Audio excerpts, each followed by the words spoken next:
시청자 여러분, 지난 한 주간 안녕하셨습니까? 마동환의 법률상식 진행자 데이빗 마동환 변호사입니다.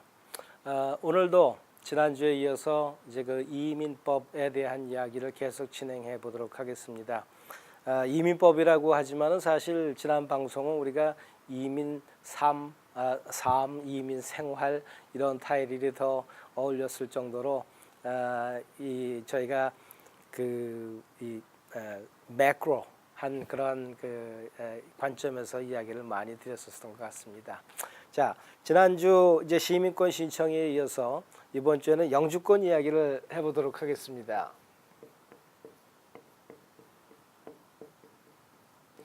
영주권은 뭐 말 그대로 이 미국 땅에서 우리가 영주할 수 있는 그런 권리를 얘기하는 거겠죠. 자, 우리가 영주권 신청을 할 때 두 가지로 나눠서 볼 수가 있습니다. 하나는 영주권 수혜자가 영주권을 이제 받을 사람이 미국 내에 있는 경우이고, 또 한 경우는 영주권을 받을 수혜자가 이제 미국이 아닌 미국 바깥에, 그래서 이제 신청을 하는 그런 경우가 되겠습니다. 그래서 미국 내에서 했었을 때는 우리가 이거를 Adjustment of Status라고 합니다. 지금 현재 내가 미국에 있는 그 신분, 영주권자가 아닌 비영주권자로서 있는 신분에서 그 신분을 adjust, 영주권자로 다시 내가 바꾸겠다 하는 그 신청을 우리가 Adjustment of Status라고 얘기를 합니다. 그리고 만약에 영주권을 받고 들어올 사람이 한국에 있다 할 것 같으면은 한국 대사관을 통해서 이제 그 프로세스하는 걸 갖다 Consular Processing이라고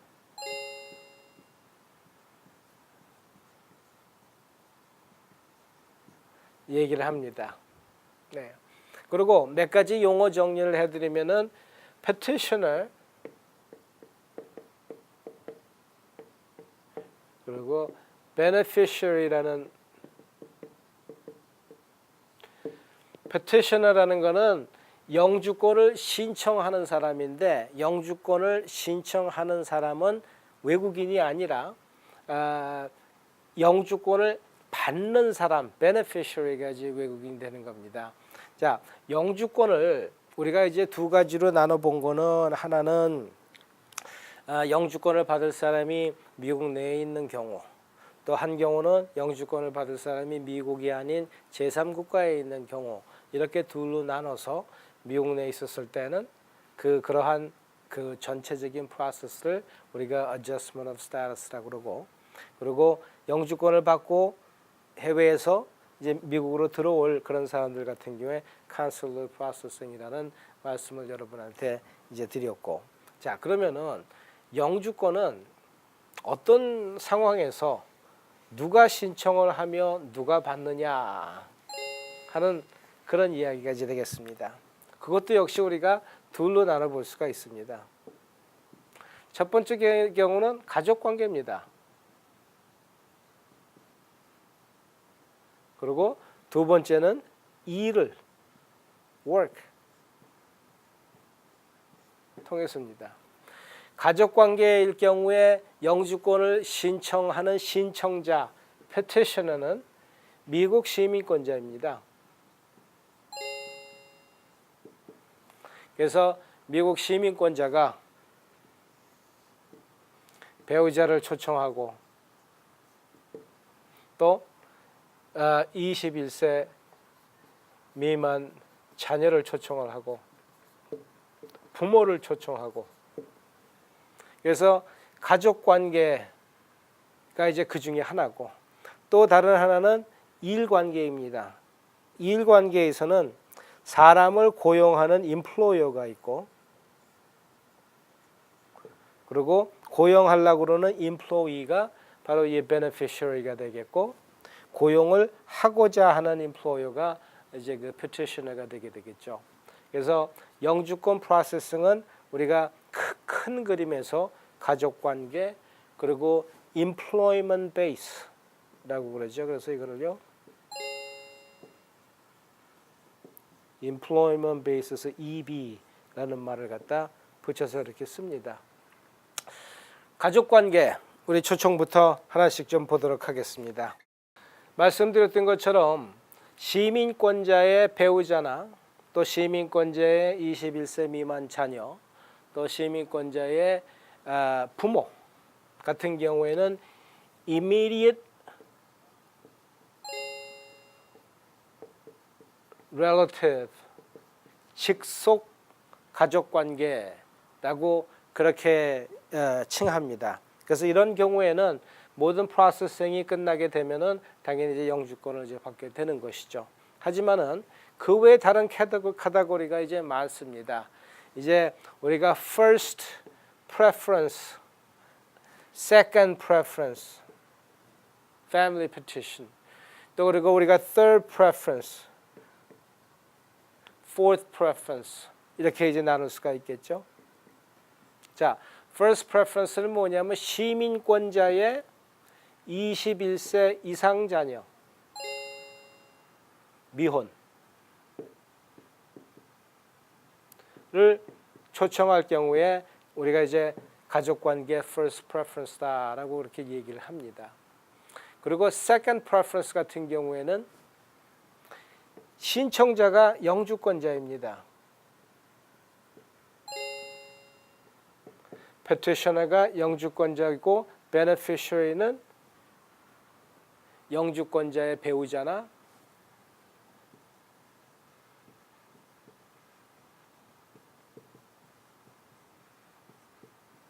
그리고 21세 미만 영주권자의 21세 미만 자녀.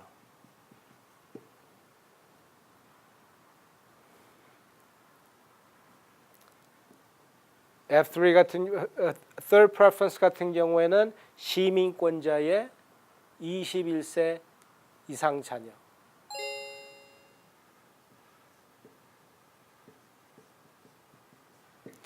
그리고 마지막 fourth preference 같은 경우에는 시민권자의 형제, 자매.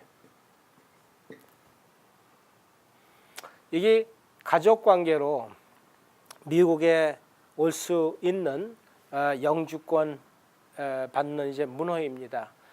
그 이번에 도널드 트럼프가 여기만 남겨두고 이거 전부 다 없애자. 영주권자의 배우자는 이제 예외가 되겠지만은요.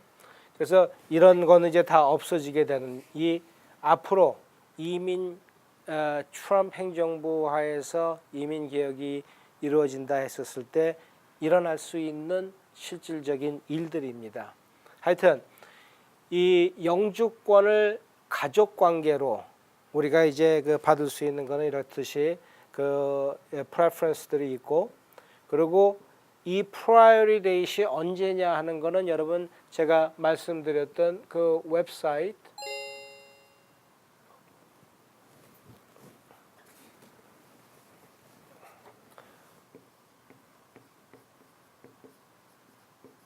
다 나와 있으니까 여러분들 참조하시기 바랍니다.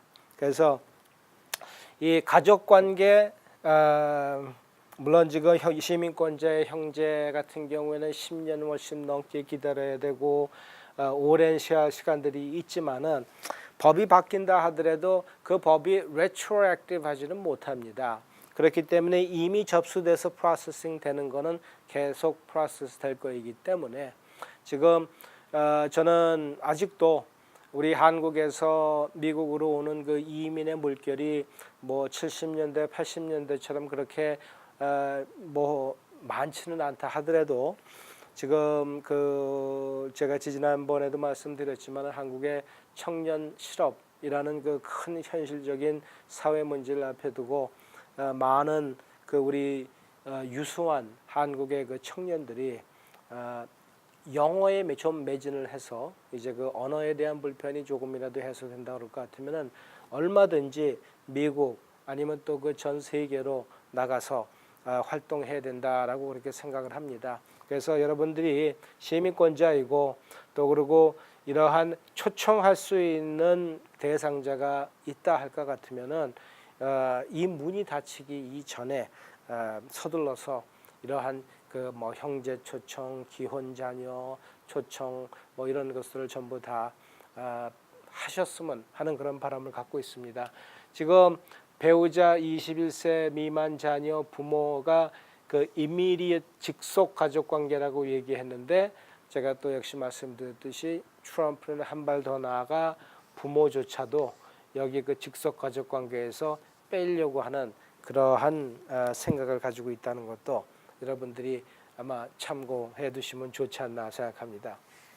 그래서 자,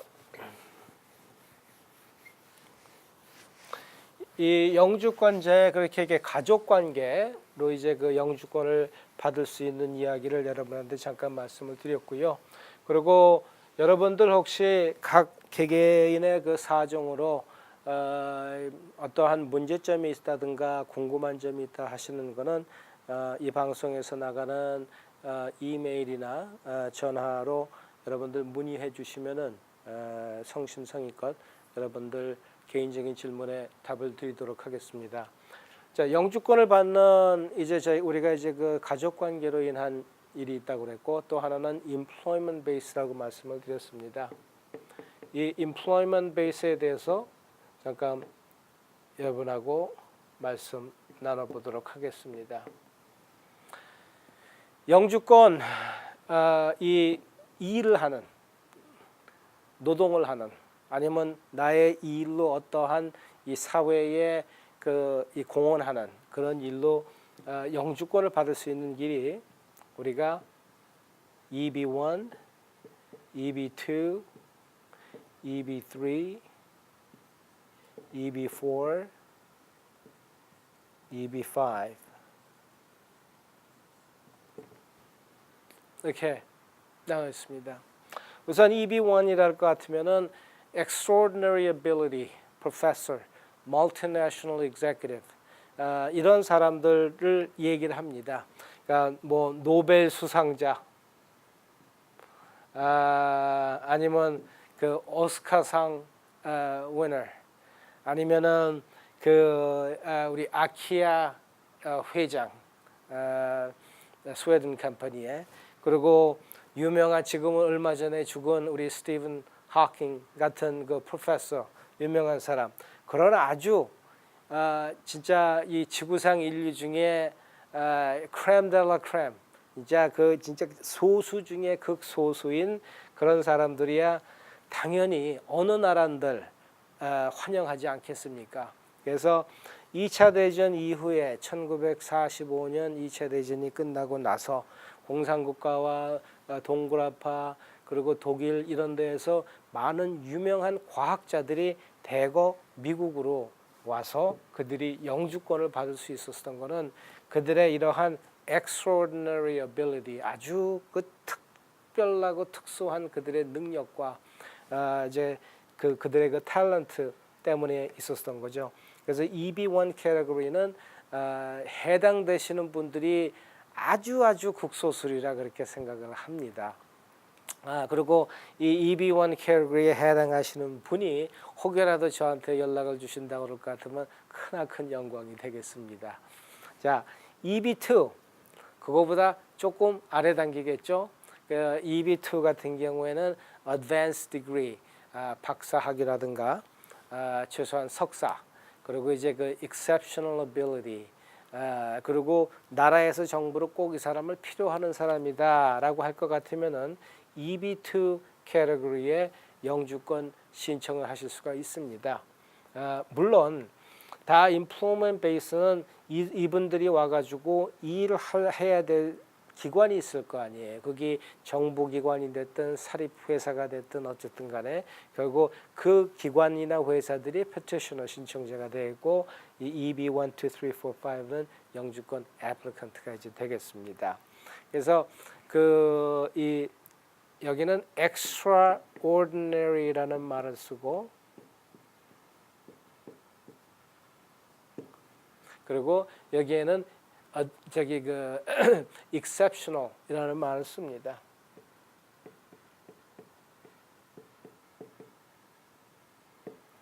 자, EB3는 skilled worker, professional.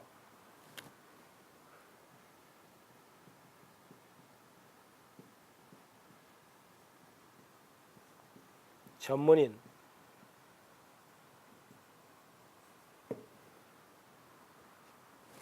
EB4 교회에서 많이 그 하죠. 종교 사역자.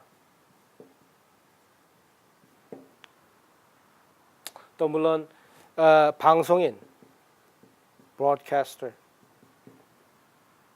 그리고 해외의 미국 기관에서 근로한 자. 그러니까 예전에는 우리 저기 그 주한미군 그 PX라든가 아니면은 그 많은 민간인들을 갖다 이제 고용을 하죠. 지금 요새 그 평택의 미군 기지에서도 많은 민간인들을 고용을 하지만은 그 사람들이 그 이 해외에 있는 미국 기관에서 일하는 사람들이 미국에 그 저 이민을 올 때 EB4 캐터고리가 우리 그 종교사역자나 아니면 현 방송인들 이분들하고 같이 있는 카테고리가 지금 EB4가 되겠습니다. EB5는 여러분 들어서 아시겠지만은 investment 투자 이민이 되겠죠. 네. 그래서 그 이 투자 이민으로 오는 케이스들도 이제 그 요즘 많은 문의가 있는 케이스들이 되겠습니다. 자, 이렇듯이 영주권을 받는 우리가 이제 가족 관계를 통해서 이제 영주권을 받는 이야기를 말씀을 드렸다 할 것 같으면은 지금 또 여기에서는 그 employment base 우리가 그 이 근로를 목적으로 이러한 5 카테고리로 나눠 가지고 미국 내에 들어오는 이제 그 해외 영주권 취득자들이 이렇게 결정이 이제 되겠습니다. 자, 이 중에서 이제 EB5를 잠깐 말씀을 드리면은 EB5 같은 경우에는 그냥 단순하게 여러분이 생각하신다 그럴 것 같으면 100만 불의 이상의 투자 그리고 그 10명 이상의 고용 창출 어느 나라들 자기 나라에 많은 돈을 갖고 들어와서 거기에서 산업을 창출하고 일자리를 창출한다 그러는데 마다할 나라는 없을 겁니다. 그래서 이 그 EB5 프로그램들은 계속 이제 그동안 문호가 오픈되고 연장되어 왔었던 게 사실입니다. 그리고 물론 50만 불 여러분들이 Regional Center라는 이야기를 들어보셨는지 몰라도 Regional Center라는 거는 어떤 기업인들이 그 프로젝트를 갖고 할 때에 그 프로젝트를 통해서 우리가 그 투자를 유치하며 투자자들한테 영주권자를 갖다 줄 수 있다라는 단순히 그렇게 생각하셔도 될 것 같습니다. 그래서 이 이민국의 내 사업체, 내 프로젝트이 이 Regional Center로 인정받기 위해서 많은 시간과 공을 들입니다. 그렇게 되면은 이 그 Regional Center를 통해 가지고 간접적인 투자 유치와 그리고 고용이 창출되기 때문에 이제 EB5 통해서 영주권을 이제 받게 되는 것이죠. 자, 그런데 여기 이제 어떤 문제가 있느냐 하면은 자, 이민국에서 이러한 EB5 문호를 오픈했었을 때는 사업이 비활성화 그러니까 그 실직률이 높고 그런 지역에 투자하고 사업을 하는 것을 이론적으로 이민국에서는 원하고 있습니다. 그렇다 보면은 그 사업의 성공률 또한 다른 사업체보다 높지가 않고 오히려 더 낮게 되겠죠. 그러면은 어떤 위험이 있냐면 내가 투자하는 이 투자가 나의 신분만을 위한 것이냐 아니면 그 자체로서 투자. 이 투자를 해서 처음에 이 리지널 센터의 인베스트먼트를 갖다가 그 예전에 이제 그런 이제 사례들이 있었고 그런 문제점들이 있었습니다.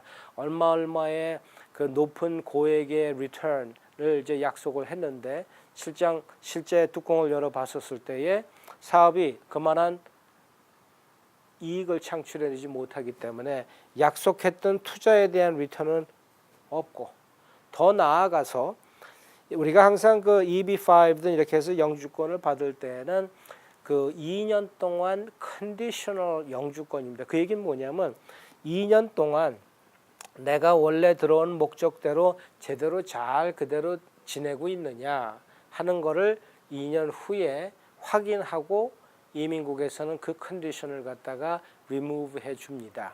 그런데 EB5를 통해서 영주권은 받았어요. 그리고 2년 후에 만약에 내가 이 리지널 센터를 통해 가지고 영주권을 받았는데 그 리지널 센터가 사업이 망했다 라고 만약에 한다 할 것 같으면은 사업만 망한 게 아니라 나의 영주권을 계속 지탱해 줄 그 petitioner 자체가 이제 없어졌기 때문에 이제 그 영주권도 결과적으로 그 2년만 쓰게 되는 게 되겠죠. 그래서 영주권도 이제 상실하게 되는 경우가 생기고 또 이런 과정에 있어서 그 과장된 그 허위 광고라든가 아니면 그 과장된 그 representation이 있다 할 것 같으면은 그로 인해 가지고 또 많은 관련된 사람들 변호사를 포함해서 문제들이 있을 수가 있는 것이 또 EB5입니다. 그래서 그 EB5를 통한 그 인베스트먼트 영주권을 할 때는 사실 이 영주권이라는 신분부 자체가 문제가 아니라 이 투자 개념에서 전체적인 어드바이스를 줄 수 있는 그러한 그 변호사분을 만나시는 게 여러분들한테 도움이 되리라 그렇게 생각합니다. 자, 그래서 참 맨날 며칠을 가도 끝내지 못할 토픽이지만은 그냥 오늘 이 세미나의 목적은 그 영주권이라는 거 우리가 가족 관계로 또 그리고 그 이러한 employment based 관계로 우리가 영주권을 받을 수 있다라는 그런 상식적인 차원에서 여러분들이 알아두시고 또 이제 가족 관계의 문호는 그게 지금 굉장히 풍전등화처럼 언제 꺼질지 모르는 그런 상태다라는 거고 또 이 employment base는 다 이제 본인의 그 이제 그 실적과 그 레주메와 또 고용하고자 하는 사람들의 그 모든 그 케미스트리가 어떻게 맞아 떨어지는지 잘 심사숙고하셔가지고 결정하실 일이다 그렇게 생각을 합니다. 이야기하다 보니까 시간이 다 됐네요. 오늘은 여기까지 여러분한테 말씀드리고 다음 주 또 찾아뵙도록 하겠습니다. 감사합니다.